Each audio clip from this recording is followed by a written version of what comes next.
Hello friends, welcome to Bharathi వంటలు. భారతి వంటలు ఈరోజు స్పెషల్ పునుగులు, అలాగే టేస్టీ టమాటా చట్నీ. చాలా ఈజీగా సింపుల్గా టమాటా చట్నీని చూపిస్తాను ఈరోజు. తొందరగా 10 మినిట్స్లో అయిపోతుంది. అలాగే ఈ పునుగులని బండి మీద అమ్మే పునుగుల్లాగే సూపర్గా వస్తాయి. చాలా క్రిస్పీగా, చాలా టేస్టీగా ఉంటాయి. చాలా అంటే చాలా బాగుంటాయి.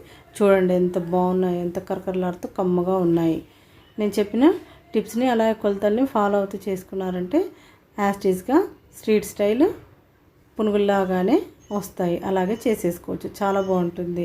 ఈ పునుగుల్లోకి టమాటా చట్నీ చేసుకొని తిన్నామంటే సూపర్ అంటే సూపర్గా ఉంటాయి. ఇంకా ఇలా ఈజీగా ఇంట్లోనే పునుగులను చేసుకోవచ్చినప్పుడు బయట ఎందుకండి వెళ్ళి కొనడం. ఈ పునుగుల్ని ఇంట్లోనే ఈ రోజు నుండి ఇంట్లోనే చేసేసుకొని తినేద్దాం. సింపుల్గా ఈజీగా ఈ పునుగులను ఏ విధంగా చేయాలో చూపిస్తాను.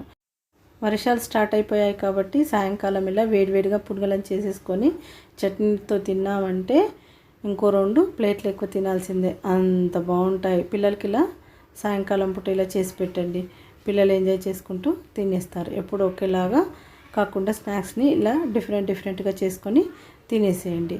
మరెందుకు ఆలస్యం, స్టార్ట్ చేసేద్దామా? ఈ పునుగులని ఇలాగ ఈజీగా సింపుల్గా ఏ విధంగా చేయాలో చూపిస్తాను. అలాగే టమాటా చట్నీని కూడా ఇన్స్టెంట్గా టమాటా చట్నీ 10 మినిట్స్లో అయిపోతుంది. టమాటా చట్నీని కూడా ఏ విధంగా చేయాలో చూపిస్తాను. ముందుగా ఇలా 1 కప్పు మినపప్పును తీసుకోండి. కప్పుతోనైనా లేదంటే గ్లాస్తోనైనా దేంతోనైనా ఒక దాంతో మినపప్పు తీసుకోండి. నేను 1 కప్పు మినపప్పు తీసుకున్నాను. 2 కప్పుల బియ్యాన్ని తీసుకున్నాను. 1 కప్పుకు 2 కప్పుల బియ్యం కరెక్ట్గా సరిపోతాయి. ఈ రెండింటిని ఒక బౌల్లోకి వేసేసుకొని ఇలా ఒక్కసారి చేత్తో బాగా కలిపేసేసుకోండి.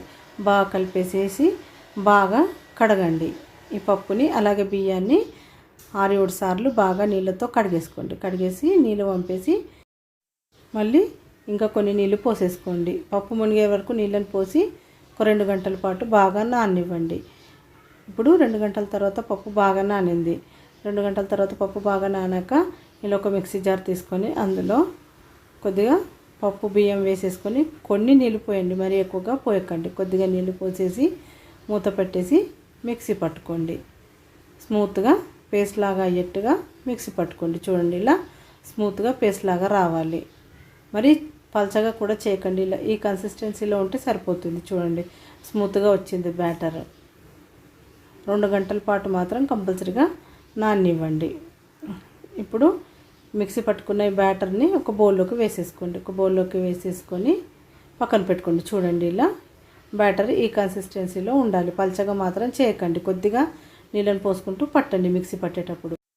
ఇప్పుడు ఇందులో ఒక పెద్ద ఉల్లిపాయని సన్నగా తరిగి వేసుకోండి. అలాగే పచ్చిమిర్చిని ఒక 7 వరకు సన్నగా కట్ చేసి వేసుకోండి. అలాగే జీలకర్ర 1 టీ స్పూన్ వేసుకోండి. ఉప్పు 2 టీ స్పూన్స్ వేసుకోండి. అలాగే తినే సోడా ఉంటుంది కదా, వంట సోడా, అది 1/4 టీ స్పూన్ వేసుకోండి. అలాగే కొత్తిమీరని సన్నగా తరిగి శుభ్రంగా కడిగేసి వేసుకోండి.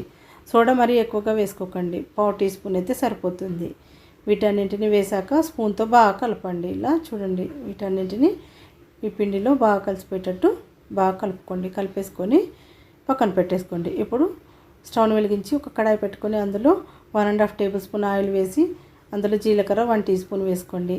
అలాగే జీలకర్ర వేసాక పచ్చిమిర్చి ఒక 10 వరకు మధ్యలో కట్ చేసి వేసి బాగా ఫ్రై చేసుకోండి. పచ్చిమిర్చి బాగా వేగాక అందులో టమాటాలను వేసుకోండి. ఒక 5 టమాటాలని ఇలా ముక్కలా కట్ చేసి వేసుకోండి. మీడియం సైజువి 5 టమాటాలను వేసుకోండి. ఇలా టమాటాలు వేసేసి ఒకసారి స్పూన్తో బాగా కలపండి. కలిపేసి స్టవ్ని మీడియం ఫ్లేమ్లో పెట్టేసి బాగా మగ్గించుకోండి. 5 మినిట్స్ వరకు మగ్గితే సరిపోతుంది. చూడండి ఇలా మధ్య మధ్యలో కలుపుతూ బాగా మగ్గించుకోండి. ఇలా దగ్గరగా వచ్చే వరకు మాత్రం టమాటాలని బాగా ఉడికించుకోండి. ఇలా బాగా ఉడికాక ఇప్పుడు స్టవ్ను ఆఫ్ చేసేసుకుందాం. స్టవ్ను ఆఫ్ చేసేసుకొని బాగా చల్లారనిద్దాం. ఇలా దగ్గరగా వచ్చే వరకు మాత్రం ఉడికించుకోండి. ఇప్పుడు పక్కన పెట్టేసి ఇలా చల్లారనివ్వండి బాగా.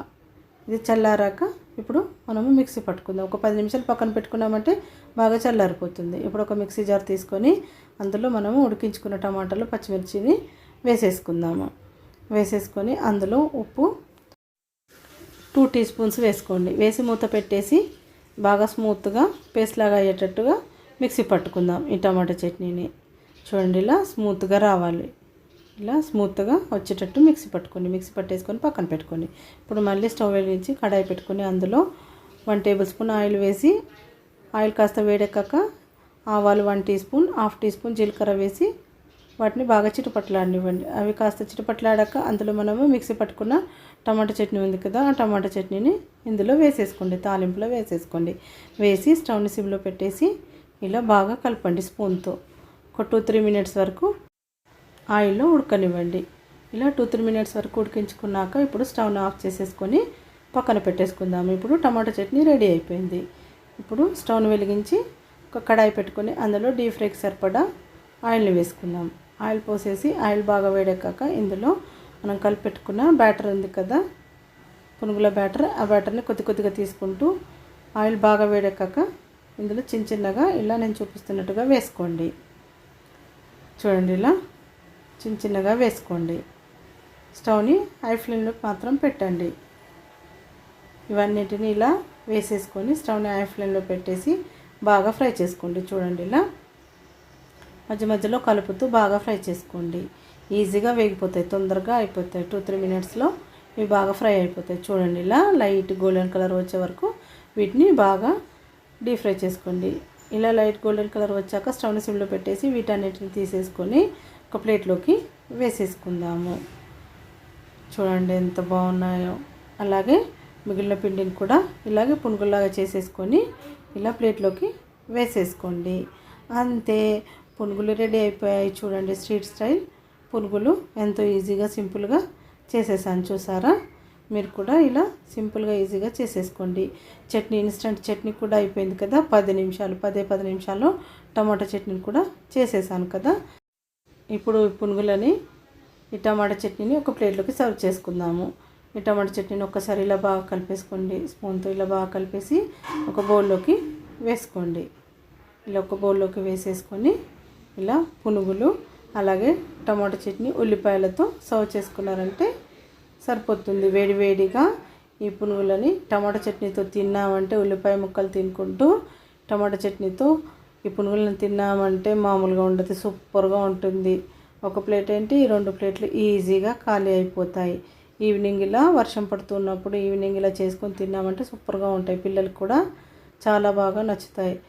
ఈ పునుగులకి ఈ టమాటా చట్నీ పుల్లగా కమ్మకమ్మగా సూపర్గా ఉంది. మీరు కూడా ఈ పునుగులు చేసుకుంటే మాత్రం టమాటా చట్నీని కంపల్సరీగా చేసుకోండి. అప్పుడు సూపర్గా ఉంటాయి పునుగులు, ఇంకా టేస్టీగా వస్తాయి.